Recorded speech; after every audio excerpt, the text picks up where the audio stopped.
சொல்லுங்கள் சார். இது என்ன வேலை சார் இது ப்ளக் பாயிண்ட் சார். ஏம்பா கொஞ்சமாக உங்களை வயசுக்கு என்ன சாப்பிட்றீங்க? ஒரு ப்ளக் பாயிண்ட் அம்மாங்கிற சார்ஜரை கொண்டு உள்ளே போடுவாங்க. கவர்மெண்ட் காசுனா எங்கே வேணாலும் வீண் அடிப்பீங்களா? ஒரு நாளைக்கு எவ்வளோ ஆள் கொடுக்க வேண்டியது, என்ன பிரச்சனை இருக்குது எல்லாம் தெரியுமா? ஒரு கான்ட்ராக்ட்னா சும்மா எடுத்து கொடுத்துட மாட்டாங்க. கோடிக்கணக்கில் லாஸ்ட் இது பண்ணிட்டு நான் செலவு பண்ணிட்டு தலைமை துணி போட்டு போக சொல்றியா சார்? அது அவ்வளோ பெருசு வைக்கிறது இல்லை, சுவிட்சு ஃபிக்ஸ் பண்ணணும். இன்னும் நிறைய வேலை இருக்குது.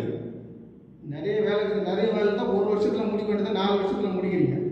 இது ஒரு கலர் டைல்ஸ் கலர் போக ஒரே கலர் போடுறது. இது என்ன கலர்? பச்சை கலர் ஜிங்ஸா மஞ்சள் கலர் ஜிங்ஸ் போட்டுருக்கியா சார்? கவர்மெண்ட் கொடுக்குற பட்ஜெட்டில் தான் சார் நாங்கள் பண்ண முடியும். நாங்கள் மட்டும் என்ன சார் பண்ண முடியும்? கவர்மெண்ட் கொடுக்குற காசு அப்படியே செலவு பண்ணிட்டு கணக்கு காமிக்கிற உண்மையான ஆளுங்க நீங்கள். ஆமாம் சார், அப்படி தான் சார் ஆகுது. பாத்ரூம்